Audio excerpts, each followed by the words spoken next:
All right, everybody, welcome back for another recap review show here at Big Obel Media, where today we're going to be reviewing Power Book 3, Raising Kanan, episode 4, coming out of season 4, where this episode is titled The Way We Were, written by Naja Rainey, and directed by Dylan C. Brown. So, Lucas, how you doing today? Hey, I was looking hype because the name of this episode was The Way We Were. And I'm old, so I remembered the Barbra Streisand song, The Way We Were. And I was kind of wondering how that was going to tie into this episode, and it didn't. Well, some of my hot takes from this episode starts with Unique, very normal day for him. You know, the whole thing kind of played up into his psyche. I don't think that was a factor at all. Kanan obviously did updated his resume and decided to do some knocks for his LinkedIn submissions that he did, his LinkedIn submissions. So very productive job interview day for him, I may say. You only miss the shots you don't take. And Rock, man was shooting like Steph Curry out there. He was. Can't be mad at the young boy. My bad. Like Klay Thompson, because Steph was making his. Yeah. He was missing a lot of. Yeah, listen, can't be mad at the young boy. Try to get him a little upgrade. And meanwhile, his mom is too, while she took a nice little drive to somewhere for a 30-second interview. So, you know, sometimes things just don't go in your fashion. Hey. That's no here nor there. And most importantly of this episode, Juke catches her first body. I definitely think there's something to talk about there. Yeah. But other than that, you know, this episode was kind of chill, kind of laid back.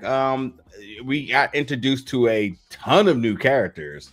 Yes. And typically, I would have said in this season thus far, a lot of the stronger acting moments comes towards the peak, towards the climax of the episode, which but in this one we got a little difference here because we got two of the best in Sharon Washington and Bettina Miller really opening this one up.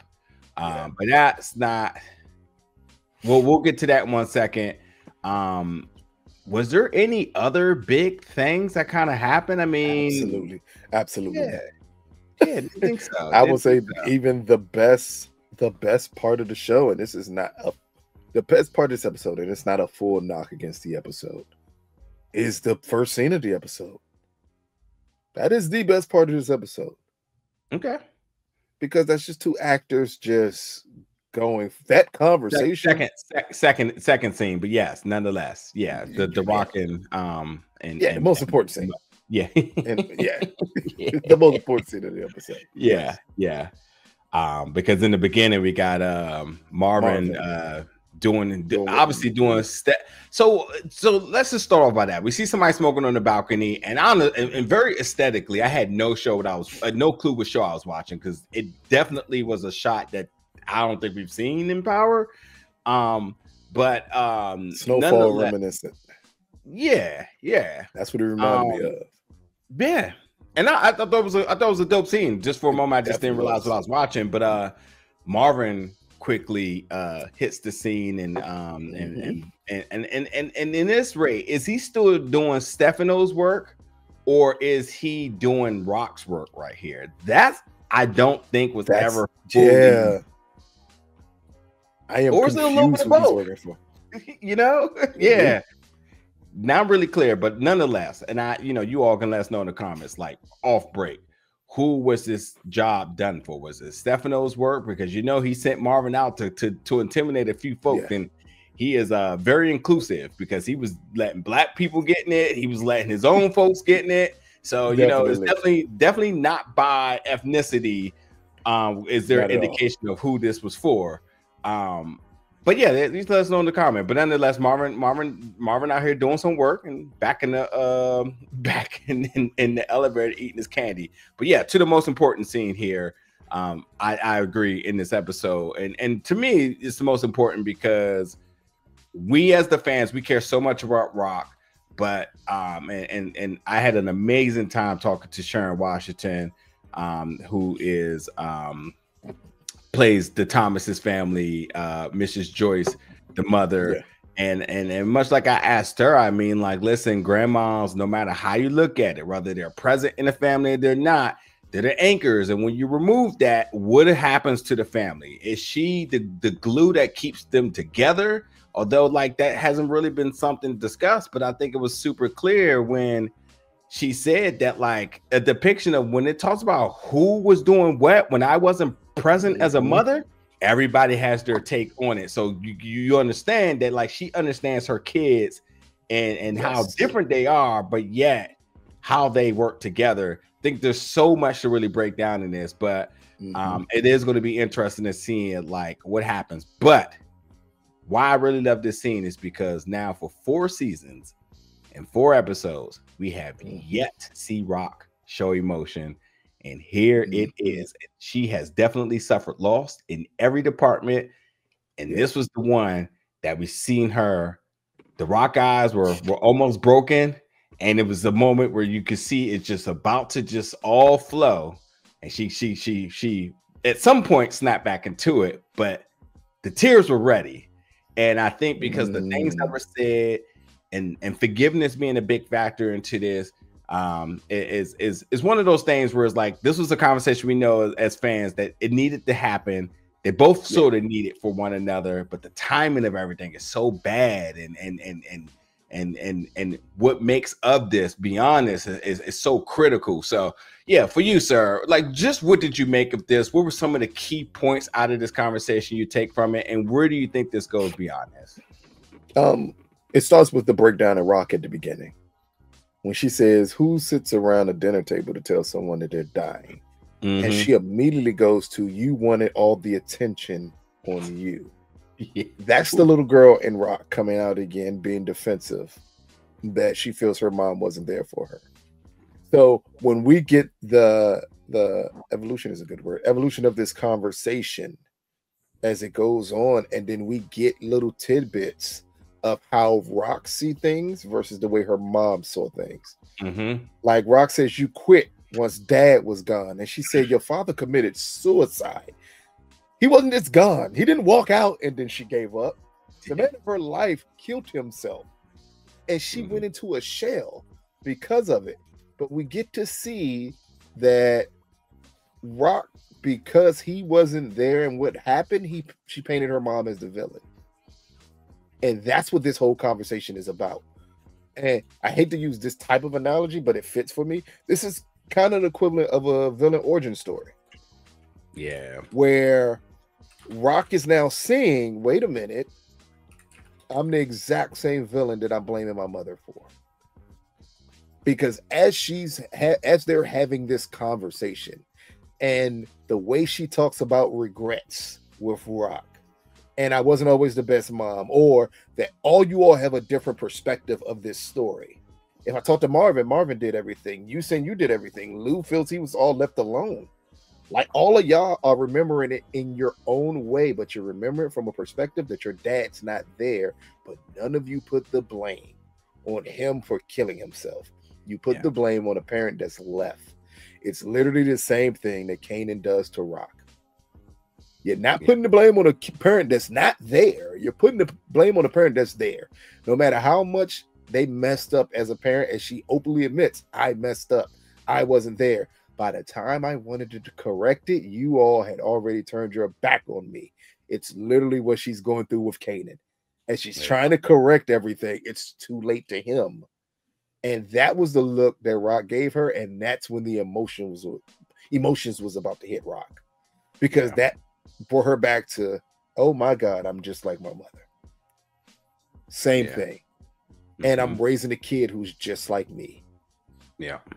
And then when Rock says, if you want forgiveness, I can't give it to you. The weirdest part of it all, she never asked for forgiveness. Not at all. I definitely picked up on that. She asked for understanding, not forgiveness. But from a kid's perspective, and no matter how old you are still a kid. You will always revert right back to that. And Rock reverts right back to that, and all her mom needs her to do is understand because you're an adult. Yeah. And I know in the back of her mind, she may be thinking, your son sits here with me. I know the relationship you have with him. You should understand what I'm going through. And it was gut-wrenching to hear her mom say in the end, like, my biggest thought or my biggest fear is that when I die, no one will care. Yeah. That's deep to say. Yeah. Because that's something people normally with no children, none of those connections worry about. It is hard for a mother to say, my fear is I'm going to die and no one's going to care. I would say beyond it just being a mother making that statement, I think anybody, I don't know if that's ever been a statement I've ever heard nobody truly admit in terms of dying, because I think the realization of admitting that is also the realization of dying. But she has been very much settled to the point that, this is what it's going to be. But yeah, the moment she says, like, with the idea of dying, all I do is got time to think, and like when you think about that, it's kind of the idea of thinking like, when I'm gone, like, am I to be remembered? What all those sorts of different things. And I also thought that Rock saying the statement of her quitting, I guess I was expecting that to strike a little bit more of a nerve, because in a way that kind of aligns with Kanan and maybe how he is feeling, but not actually verbalizing. So I don't know, but let's be real though. I think she understands that she is at the point of no return. So this isn't quitting. And I also think that she understands what quitting is, because quitting is exactly what her husband did. I was about to say it. That's the key part there with her. And I think that's why she brushed it off real. She didn't really address it when Rock said, you're quitting. Yeah. Because in the end, you don't know what I fought through. This ain't her first battle with this. Yeah. As we found out from when the doctor told her, we've been battling this for a while.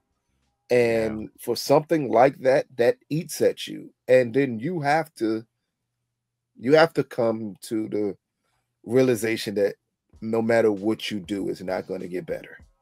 Yeah. And at that point, it's the support you need. It's the understanding you need. And we got to also remember, she never wanted to tell any of them this. This was Kanan's idea. Yeah, true. Kanan felt you needed to tell them what's going on. Because if she had her way, she'd just passed away and none of them would have ever known. Yeah. So she, because of her grandson, she's opening herself up to this kind of criticism.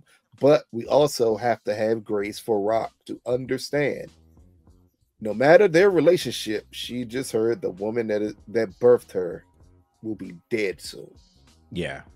Yeah, all that tough talk and whatnot, when it's all said and done, and this is what a lot of people live with, is the measure of regret, or either wishing they had did more or said more or just absolutely did different. And I think that, again, is something I feel is going to come into play depending on how these conversations continue. And but hey, what it's worth, they did spend time together and there was no money exchange. So first time ever. I'll say this and then we'll go on, because this is going to be habit serious, but I'll say this and then we'll go on to the next subject, because I think we need to understand the weight and the gravitas to this scene and Rock with the you quitting moment, because I think that is super important. I had the same conversation with my mother when she got the diagnosis that she had something that wasn't going to be curable. And she made a decision to go to what would be considered the end stages of things. And I flipped. Yeah. And it was my anger. And it wasn't anger at her, it's anger at the situation, because just like Rock, it's something I can't fix. You got to remember, Rock is a control freak. Everything to her is about something she can fix. Yeah. So for this to be a situation where she can't fix it, she automatically is going to lash out at their mom. And I thought that's why I said this is the most important scene in this episode, because this ties into almost this entire season and all the different relationships that we're seeing with the Thomas kids in this season. Yeah. Moving on. So next scene, Marvin just out there doing the work again. He's beating up some random person in the abandoned pool, only for us to find out this was Tremont. So Baltimore niggas is down 500 points right now because they damn sure dogged him, and him being from Baltimore and a little bit sick. So listen, it wasn't for me.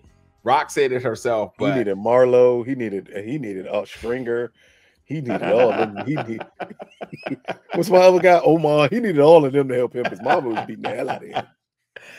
And it's interesting because that's not where I thought this was going. They wanted to go to him as a referral, and I didn't think he was going to out of him. Yeah, that's exactly what happened there. So the Thomas's siblings on their gangster shit, you know. Kanan and Crystal at the new spot. OC's there. The business is done at the door, changing the money. Just kind of getting an update about what happened and being hit and the money and whatnot. Crystal's chilling. The place looks nice. They had a lot of boxes, more than I thought they was going to have, but that's no here nor there. But they are ramping up for somebody to come over, and Crystal says she hates me, Kanan, and I thought, oh, it's Rock. It's not Rock. It's Juke. Thought it was Rock. Yeah. You said did you think it was Rock too, or no? Absolutely not. Kanan ain't inviting Rock over there. Oh, I didn't even put that together. You're right. You're right. Kanan ain't inviting Rock and it's there. funny, yeah, you're right. Because he did not, but was Rock just going to show up? Is what I was thinking. You're totally right. Yeah, he was not invited over there. But Juke, which yes, rightfully so. And I if I had to do a quick trivia and guessing that, I had totally forgot about this and what happened with Butter. Yeah, because it feels so far apart. Yes, they were in Butter together. Yeah, and everything that happened and whatnot. So whatever, but Kanan does some Bama shit where he basically gets them together to talk, and then he rolls out. I didn't think this was important to hash, but I thought that Crystal's compelling story definitely painted the picture, which I'm okay with. In the fact of the matter that Crystal really loves Kanan. Kanan likes Crystal, loves Juke, and if we're going to make Kanan happy, we should be cool. And that's all that is. Juke ain't totally buying into it, but I think she heard the message and dismissed herself after she got a little tour of the apartment. I mean, after both of them got kicked out of Destiny's Child, they're trying to be cool. It's like Latoya Luckett and Beyonce when they met again. And you, bitch, you did me wrong. But one person loves both of us, so we're gonna play nice with one another. And that's what this was here. Yeah. This was, you think about like Monique and Tyler Perry whenever they meet. Yeah, that ain't gonna happen. We can scratch that. If you want a comparison, this is Monique and Lee Daniels when they got back together and made one of the best, thickest horror movies ever with the best horror movie line in the world ever made. And I can smell your nappy puss. Like that's this type of relationship. But Monique and Tyler Perry going to blows. We already know that. Yeah, you're right. Yeah, it's on site. It's definitely on site. But also like Juke reminding her about what happened and getting jumped. Yeah, so that's some bullshit. It definitely is. Never had no. I wish on everything in me. If somebody tried to get me jumped, it's on site every time I see you. Yeah, I don't care who you with. Yeah. I don't care who you with. It's on site every time I see you. Yeah, that is insane. Moving on. So Marvin now, and Marvin's still doing what he do. Rock pulls up, and they got Tremont playing Russian roulette, but they said that they're just having fun. And they just making fun of this dude just to get. They tell him the gun was empty. Not until the end they did, but before they had my man shake it. Yeah, my man was just pulling the trigger, not looking at anything. Yeah.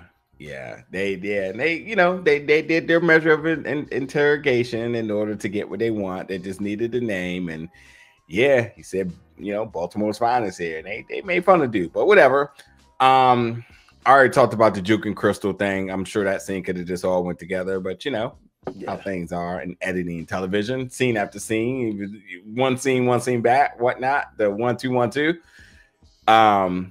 But anyway, passing that now, in the studio, got B-Rilla and Lou. Imani shows up, so we get an introduction of a new character here, and she's just basically here to help B-Rilla sell records, even though he doesn't have any records to sell. Lou isn't quite fond of her instantly, but you know, in the label, I think she has a very standard position and job, and I don't think there's anything to be concerned of from a structural standpoint. But what it is that let's not forget that Lou really wants to make this his. I think he is really trying to maybe prove to himself that he can do this. And you know, she's Lou's love interest. That's all I got from this whole thing. I mean, she's Lou's love interest. Yeah, I get it. I get it. And that they need to, if B-Rilla don't sound eventually like he can make a hit song, would be highly upset. Because right now he sound like Fabio Foreign. You're not going to get a hit out of him. I like Fabio. I don't know why. I don't know why. You heard that city jump with him, Alicia Keys, and Kanye West. Hey, he really needs a hit. He need a hit. He better call Famous up. But I mean, I guess, but we'll see. I hope they just don't take that route. I hope there's like some more substance to her. But yeah, like you said, I it's a collaborative effort. She's just here to help amplify getting his getting his stuff out there. And the other dude, the other engineer that was there was like, yeah, she's kind of a big deal, you know. So I think Lou kind of received that, but didn't quite know what to make. But again, intimidation, because it's like, does the success of what Lou does and what an artist, does it get tarnished when there's somebody else involved? Lou, I think, much like a lot of people in the world, understands that success definitely comes by the hand of help from others. Really can't do a lot of things alone. Everybody needs someone. And I think that's what Lou is understanding. But I also understand that Lou's journey is really a very solo. It's a very solo journey. He's just trying to prove all the doubters from AA, his family, his father, homegirl from the bar, that he can do this. So that's the very righteous thing. It's hard to not root for that, you know. Also, shout out to our man Malcolm Mays, who dropped some music. Now, when I interviewed him, I was like, man, if anybody need a podcast, bro, it definitely need to be him. and you know, I don't speak on nobody's personal life, but like, let's just keep it 100. Him and Gail putting out a podcast has instant banger capability off break. So Gail about to go to Africa. So yeah, for the Snowfall show. But I mean, but yes, let's just keep it 100. The two of them and how they vibe off each other. Like, if you're fans of them, you see what I see. But like from being around Gail at points and being around Malcolm at points, and I don't know if I've ever seen them out together, been around them together. But nonetheless, you just out together. But no, we saw them at I don't like bringing this up but this is the only time I've seen them together. Oh, the 10-year anniversary. That's right. Yeah. But I mean, so like, do you know there's enough for like substance on the podcast, just how they vibe off of each other and the love they have for one another. An amazing career. Like, just that alone is enough. Exactly. Beyond the BMFs, beyond the Snowfalls, beyond the P-Valleys, like, they have illustrious careers as Black actors. That unto itself is a podcast that can be extremely interesting. Yeah, and I think they're like Malcolm, is just how he thinks is like really path forward in things. Like, it's definitely a lot of inspiration and whatnot. But nonetheless, the music thing is not what I was expecting. So now I'm just like, now you got that too. So I'm just like, I would sign up for that 100%. But yeah, check out his music. Support the homie if you haven't already. It's definitely dope. I'm not even. It ain't Terrence Howard. I remember when we supported as a community Terrence Howard's album after it came out, and we was just like, "This ain't it. That's not Malcolm." I just want everybody to know that. I think it's important. Listen. I did not support Terrence Howard in his music, but we'll let you have that moment. I did. I bought the album. Album, Joe. I ain't gonna lie. I bought the album. It really caught me on guard. That makes you more rare than the limited release, because you and only 5 other folks in the world probably are the only ones that had to done that. So congratulations. Anyway, let me move black forward card by supporting the Prince Howard album. That's all that matters. Let me move forward now. So Kanan goes to see Snaps and Pop. Kanan is just surprised at their enterprise. He says, we fucking with them so they don't fuck with us. But he goes to do his drop and the money's light. And this becomes a teachable moment. And I think if you can't appreciate how these two really break down how to run a business to the point that you may get the itch yourself, besides something that was said later, that is the funniest thing I've ever heard when it comes down to drug dealing. Rock may have the funniest line of the season so far. We'll talk about it because I think I missed it. Okay, yeah, I will. But it's a learner. First of all, this is probably one of his first steps in his journey for interviewing for promotion here. But they humble him a lot in terms of this understanding. Like, if you're short, you should have a reserve. Also, now that you've been hit, it's time for you to really define who you're going to be after this, because you're always going to be seen for what you are now. And that, yeah, exactly. And I think that was a very sort of universal message that they were giving, because it's not only just about you trying to step out on your own, but it's also really about the resilience of what happened after you've been hit. Are you a sucker to be hit again? Do you move different? As I say, you need to think different. They were just laying it on him. But the one thing that I consistently love about how they write Kanan is his immaturity. And we all been there. When our parents try to tell us stuff, but we so grown, we always just trying to just we're just listening to respond, and that's what he was doing. Yeah. But they remain patient. And I got to speak to them in the interview. And what's really important to really make it at is because you understand that there's a sort of measure of mentorship that is happening here. I think that when it comes down to Snaps, I think he looks at Kanan and sees the value, and that's why he's so patient. Even to the point where he says later, where it's not even about the money at this rate, you know. And they've been, they're about their dollar. So them giving him a pass like this. I got a bigger question for you and the audience here. Do you think they see value in Kanan, or do you think they see value in keeping Kanan in the tuck because of Rock? It's always interesting. So I say Snaps, Kanan for sure, but it's Pop, the one that I'm always a little suspicious about. I love Erica Eyes. We always talk a lot about Rock Eyes with Bettina, but it's something about Erica's eyes that sort of reminds you of us old school folks and how our parents used to, discipline us. That report card wasn't what it was supposed to be. You got a certain set of eyes, and God knows what might happen next. You might wake up the next day, honestly, at that rate. But I just love how there's so many moments where you just kind of look at her eyes and you just be thinking what's she about to do? Because whatever it is, whatever she either about to say or reaction, it ain't good. It ain't good for you, at least. But you get the stern sort of mother mentor from her, and then you get sort of which is an interesting dynamic, the more patient father mentor from Snaps. But first of all, the way how they two work and how the two of them act off of each other, obviously and rightfully so, of them being partners. But they make even the smallest moments so meaningful. And I got to give Mekhi his props too, because as the young kid who thinks he got it all figured out, I love how he is signing up for class every time they go to them, and he gets put in his place, and he has no choice but to understand, you're not the big man like you think you are. But I do think it's a dynamic where Snaps is definitely about Kanan, but I definitely think Pops is always borderline toting some measure of spike towards Rock. Yes. So, and that's why I think they're keeping Kanan as close, or attempting to keep him as close as they are, because in a way it keeps Rock in control. Yeah.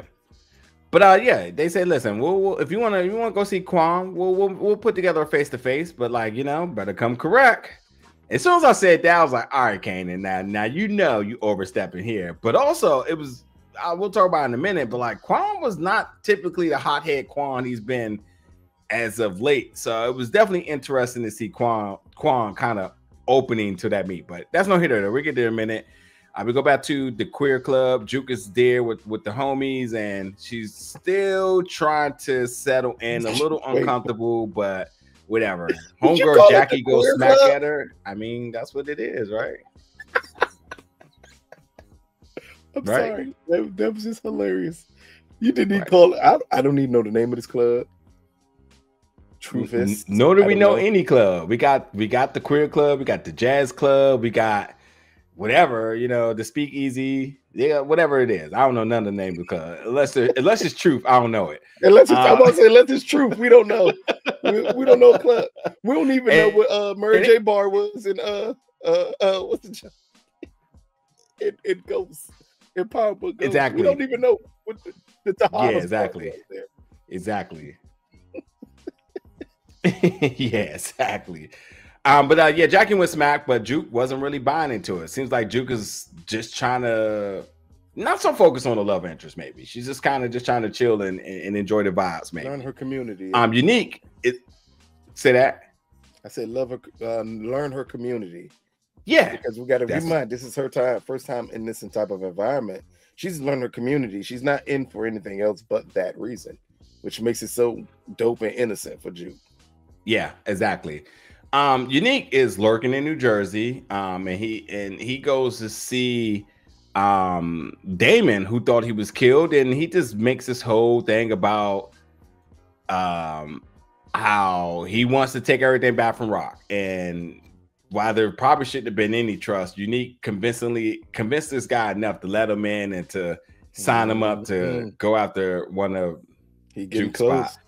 My favorite guy in the world is getting real close to I Want Spider-Man. He's getting real close to it. Yeah. First of all, this guy Damon, short-lived in the story. So Juke now is leaving the club with one of the homegirls, Amara, whatever.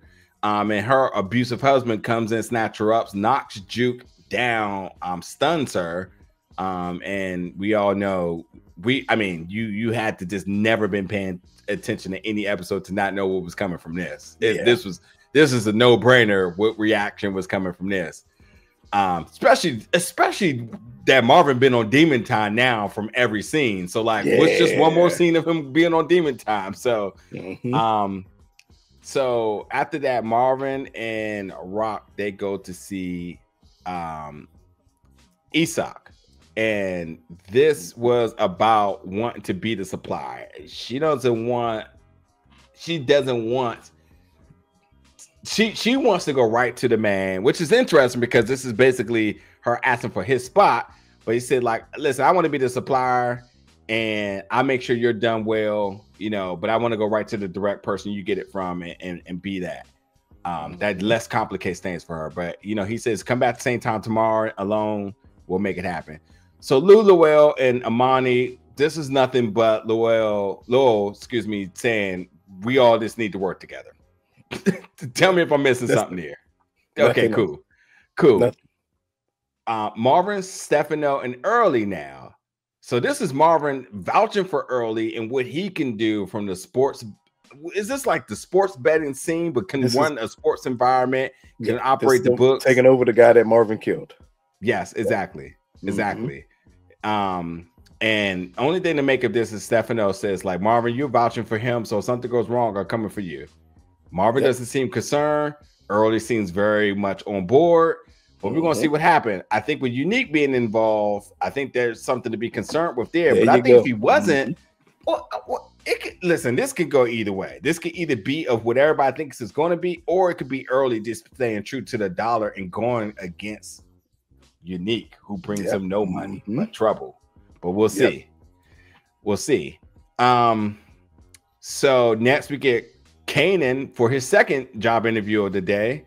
I'm going to see Quan, and he says, Quan, you don't need to go through my mother. She complicates everything. My business is my business. Come through at the end of me. So like I said, Quan's been a hothead, especially since spots have been being hit, and that's jeopardizing the money. seems very open to dealing with Kanan. I'm not sure if this is because this makes this, you know, is more money for him to be gained, or just a different route, so less liability. I don't know. It was just very interesting that Mr. Hothead. Listen, I'm not trying to be stereotypical here, but I'm just gonna call it for what it is. The moment I seen Quan, especially last episode when he rolled out on the bike, I think we all remember when Dominic Toretto owed a certain somebody a 10-second. I knew you was going there. I knew you was going there. I knew it. I tell you, I know exactly where you're going with this. So, I mean, oh man, yeah. I did love this scene because this is when Quan brings up the tariff that he had rock with, and he looks at Kanan and says, "I know that 20% is hurting." Yeah, and that 20% was never passed on to Kanan.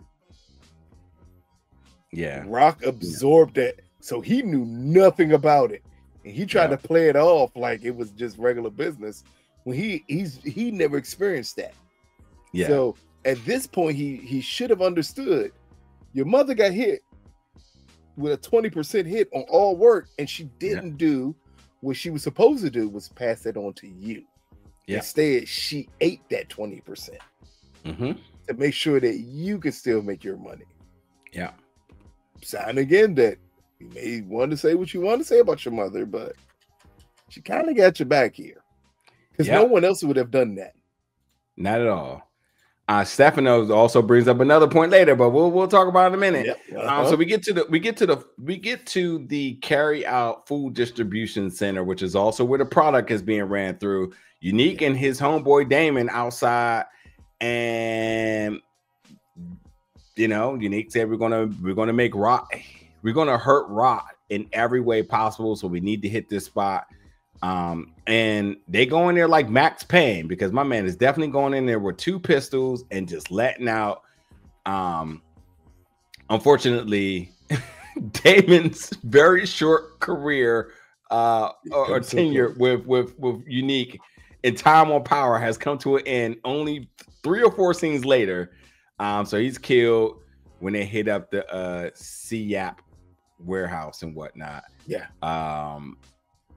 Yeah, I guess I'll just say I thought this was a sloppy job, but Unique going in there, and I'm not sure what he really thought he was going to accomplish.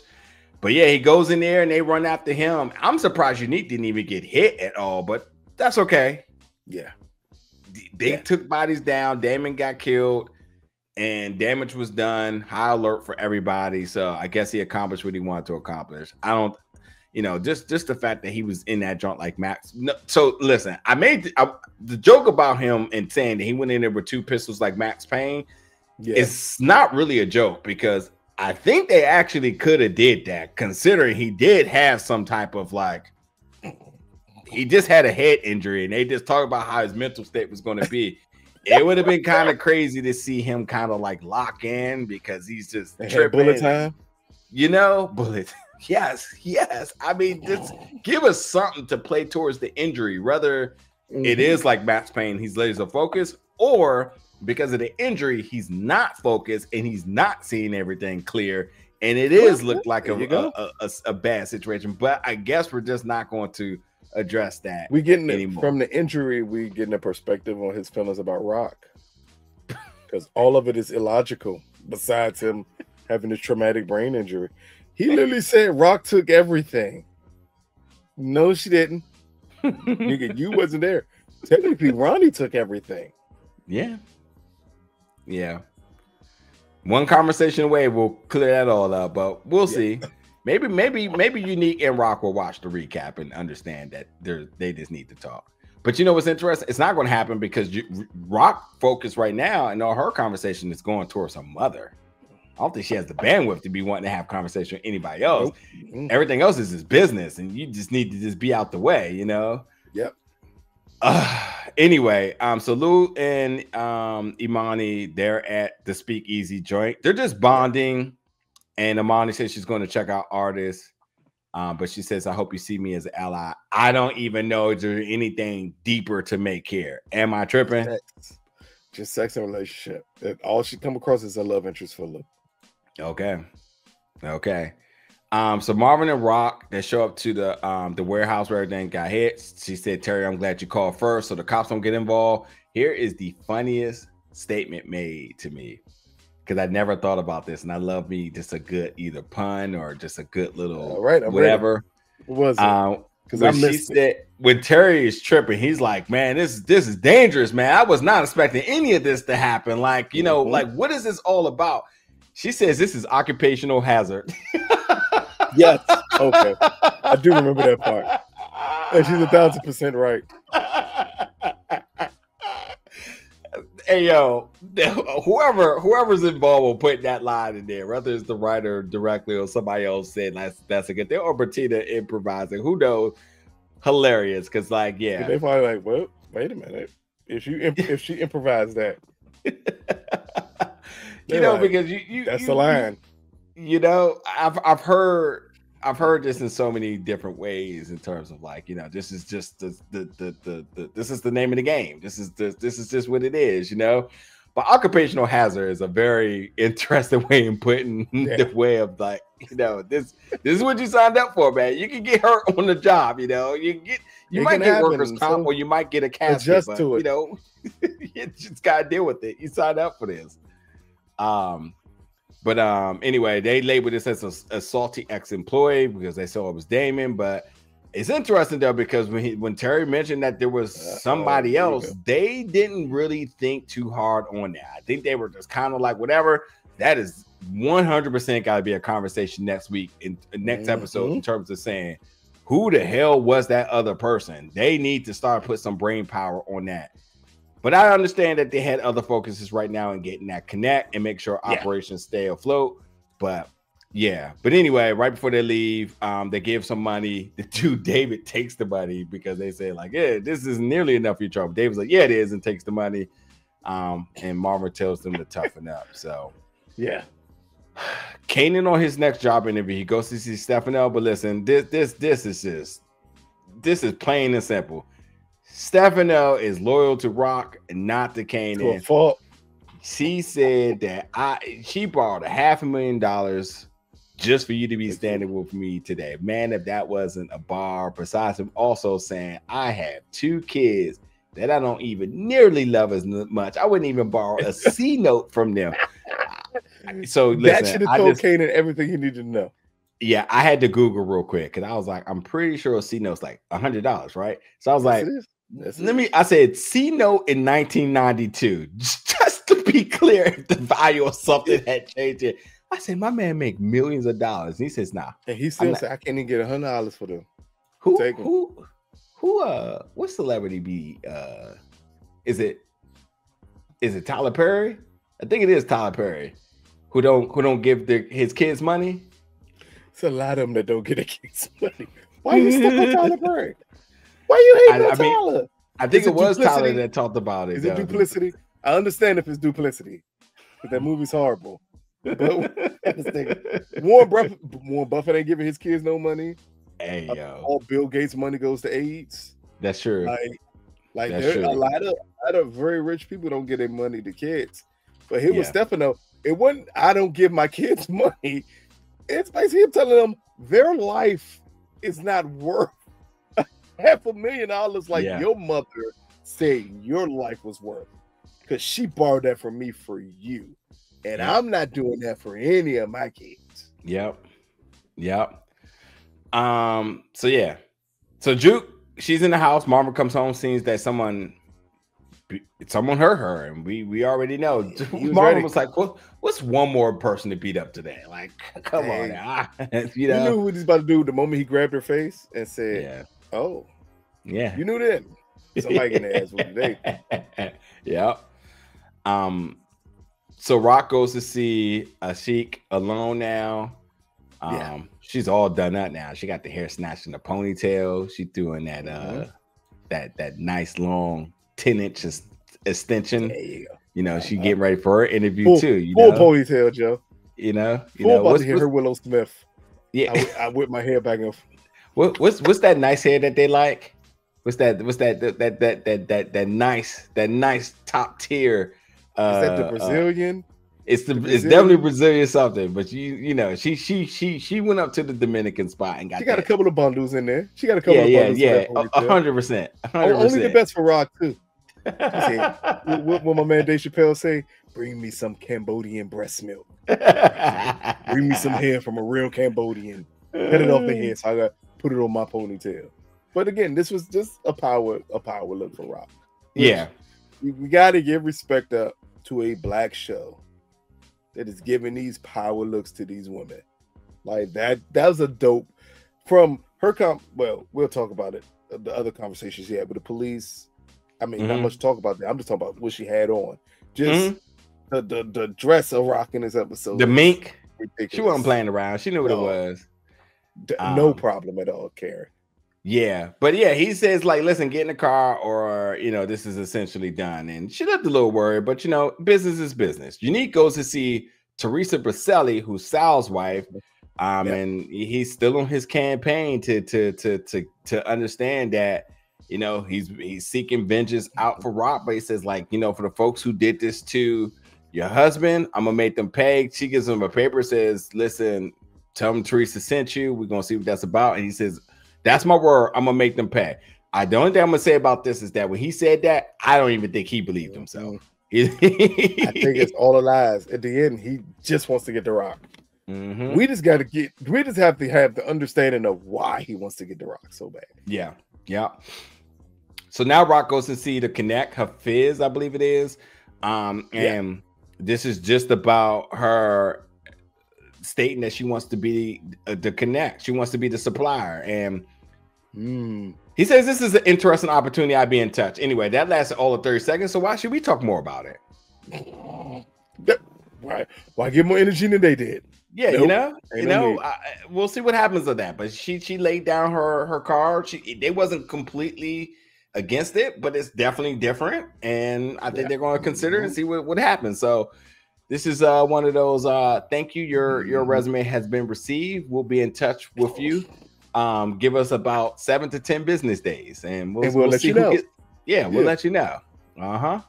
The big booty bongs will take it. That's how Rock feels here. Same thing. Be Real Lou and Kanan. They're just at Lou's spot. Lou is fed up. He's tired of this nigga. He wants him to get out of his spot. But what is important here is that they have another conversation about Famous. And we do know that Lou did talk to Jessica and said that he is not in LA, and they are worried because and said Jessica's whole demeanor seems scared and they're worried. And then they asked Kanan, well, what do you think? And Kanan said, I'm not trying to think because everything I think is really fucked up. And now I saw some people in the comments saying that they feel like Kanan might be the one behind this. Yes. I really don't know. What do you think? I really don't know. For who this person is, like that's I forget. We said last episode who we thought it was, and I cannot remember off the top of my head. I cannot remember off the top of my head. Like it's an interesting plot point to run around into this episode because we kind of did address it last episode for them. But again, I think this is just a continuation and the evolution of Kanan as a character. Yeah. Because other than that, it wouldn't make any sense to still harp on this. Yeah. Because they don't know because the audience doesn't fully know. It's not. Yeah.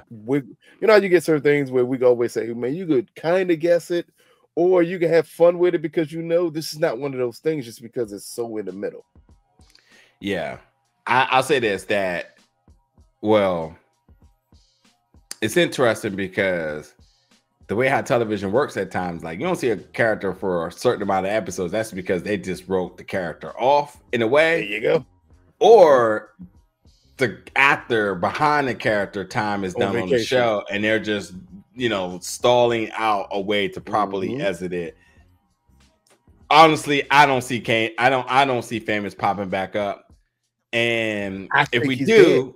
I think we see a body. Who killed him.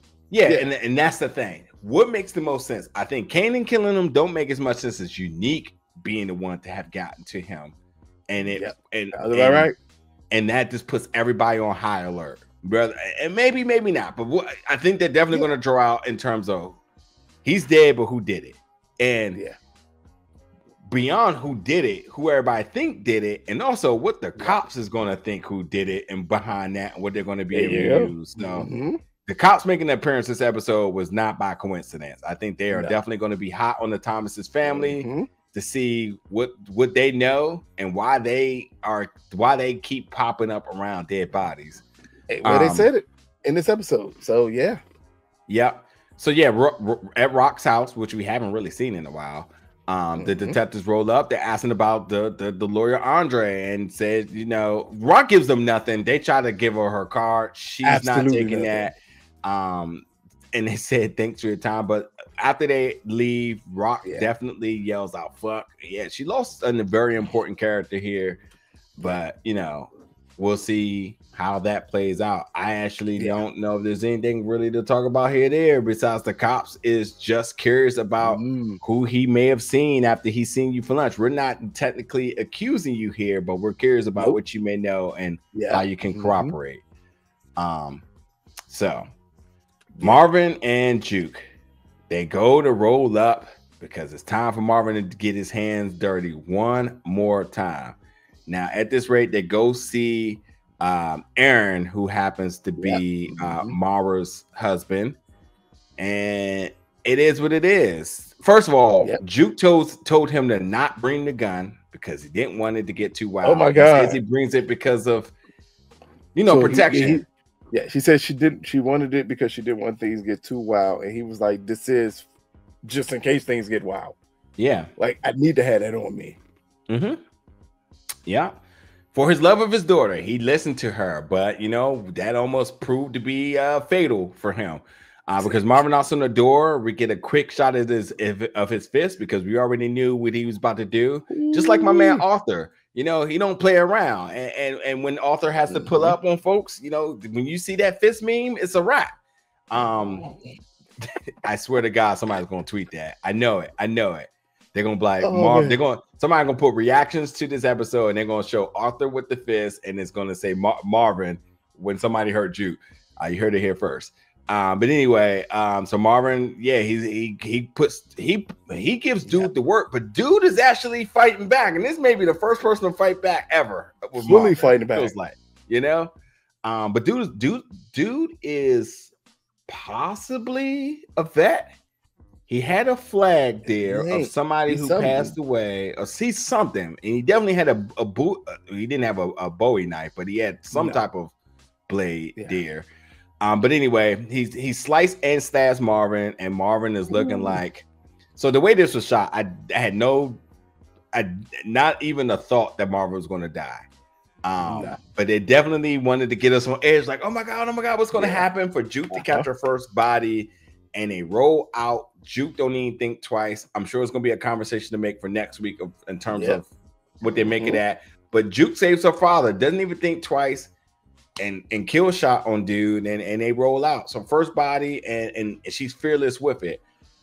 What did you make of this last scene of Marvin, the fight, almost losing the fight, and then Juke coming to save the day? I think this is just a turning point for Juke. At this point, we understand from last episode the way she talked about being over everything. Like, she said that repeatedly last episode. I'm over everything. Like, I'm doing me and I'm doing this, but I'm really dead inside. And then you get to this episode and you see that she did this killing, she escaped this killing, but no remorse was behind her eyes for anything that happened. And that's very telling for Juke, because she's been telling us. And so this is part of the evolution of getting to that cop in the original Kanan series that just didn't care. Yeah. And this is that evolution of it with Juke here, because she does not care. Yeah. And you gotta wonder, like, what dividends is this going to pay off? Is this going to be the thing that fully propels her into that monstrous level? Yeah. Of her just not caring and doing everything. Yeah. Well, I ain't gonna prolong this. Like I said, I thought this episode was like kind of whatever. But I definitely think it's setting up for a lot of commentary next week with everything happening. And I think we have to focus on what does Kanan look like in terms of recouping the money and the resilience behind that. Does anybody takes his offer?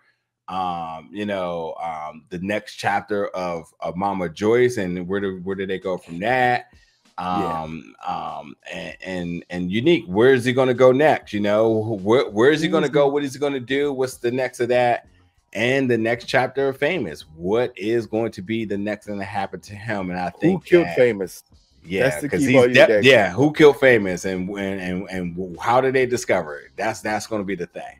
Yeah, but that's it for us here at Big Gold Belt Media. Folks, jump in the comments or the chat, depending on how you're watching this.